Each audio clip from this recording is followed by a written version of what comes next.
행복한 하루를 여는 아침 묵상. 오늘 10월 24일 월요일 아침입니다. 욥기 7장을 함께 읽고 묵상하겠습니다. 이 땅에 사는 인생에게 힘든 노동이 있지 아니하겠느냐? 그의 날이 품꾼의 날과 같지 아니하겠느냐?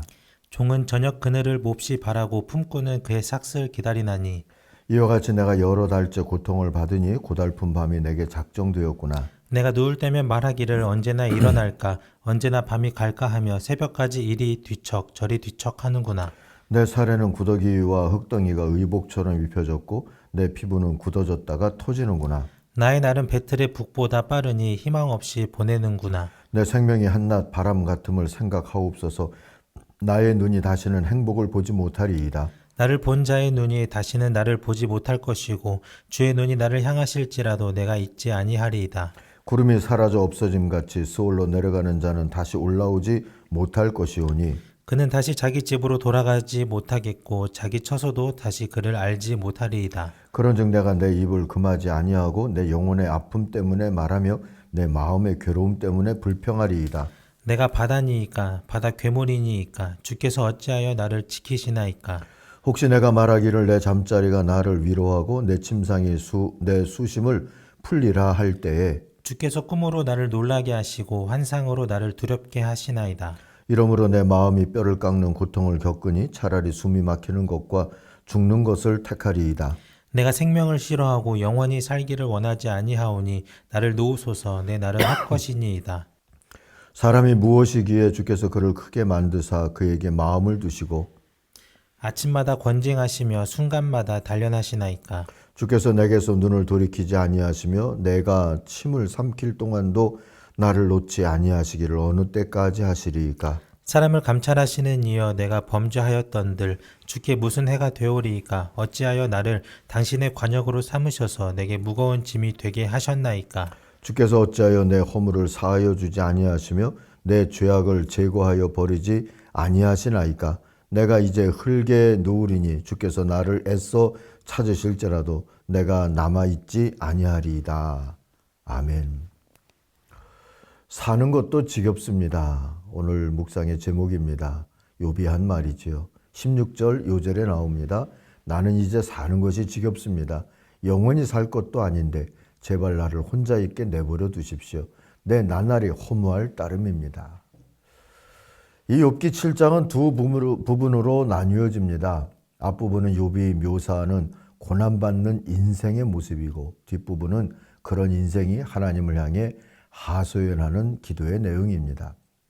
우선 세번역으로 1절부터 6절 욥이 묘사하는 인생이란 뭔가 들어보십시다. 인생이 땅 위에서 산다는 것이 고된 종살이와 다른 것이 무엇이냐?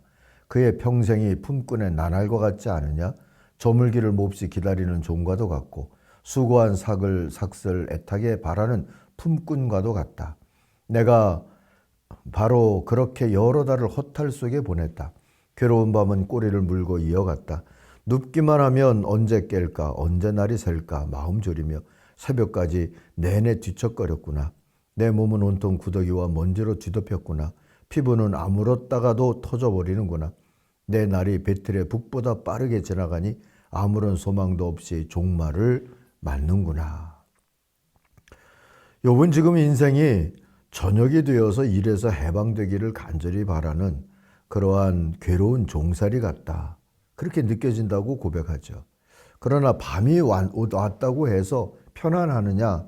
아픔과 불안으로 편히 잠들지 못한다고도 말합니다. 꼬리에 꼬리를 물고 이어지는 괴로움 뿐인 것이죠. 그래서 새벽을 기다리지만 다시 시작되는 날은 또다시 괴로움의 연속이라는 거예요.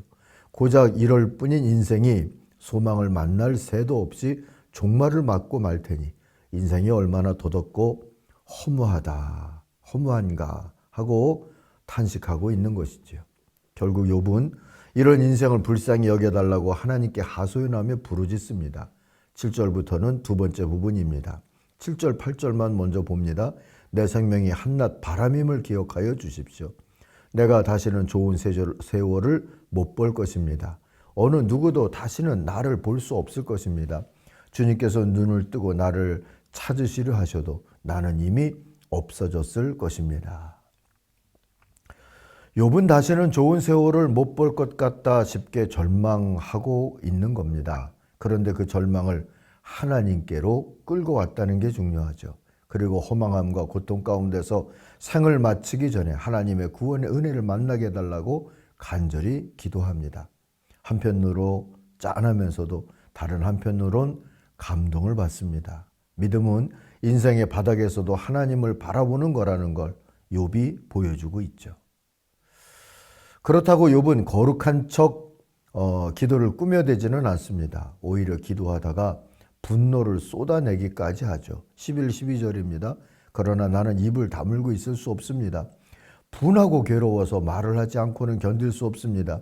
내가 바다 괴물이라도 됩니까? 내가 깊은 곳에 사는 괴물이라도 됩니까?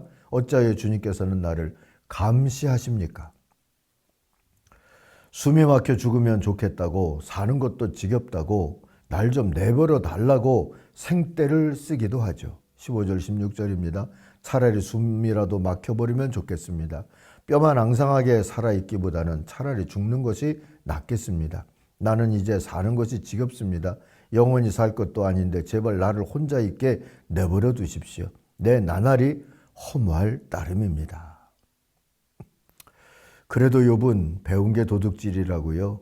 다윗의 찬양을 기억해냅니다. 사람이 무엇이기에 하는 시편 8편을 기억하고 그것을 패러디해서 이번에는 탄식하는 또 기제로 사용을 하죠. 17절 18절입니다. 사람이 무엇이라고 주님께서 그를 대단하게 여기십니까? 어찌하여 사람에게 마음을 두십니까? 어찌하여 순간순간 그를 시험하십니까? 또한 욥은 19절에처럼 침 꼴깍 삼킬 동안만이라도 내버려 달라고 애원합니다. 20절도 보세요. 설령 죄를 지었기로서니 그게 주님께 무슨 해가 되느냐며 울부짖기도 하죠. 이런 분노, 좌절, 울부짖음이 다 섞여 있는 절규 같은 기도가 믿음 없는 원망의 기도일까요?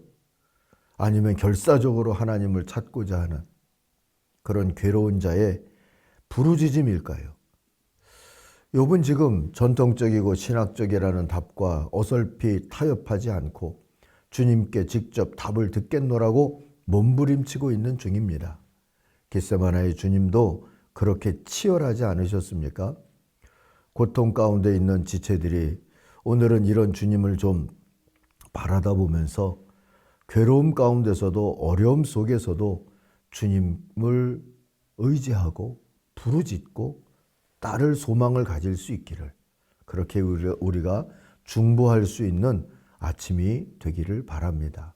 여러분 자신이 그렇다면 여러분 자신을 위해서 그렇게 중보하세요. 다윗도 언제나 내 영혼아 하면서 자기 자신을 타이르고 중보하고 그랬던 것을 시편에서 보지 않습니까?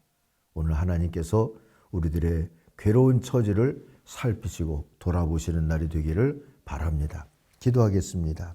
하나님 아버지, 밤을 새며 또는 괴로움에 신음하며 또는 금식하며 여러 가지 하나님 앞에 자기 자신을 낮추며 부르짖고 있는 이들이 있습니다. 구보 보시옵소서.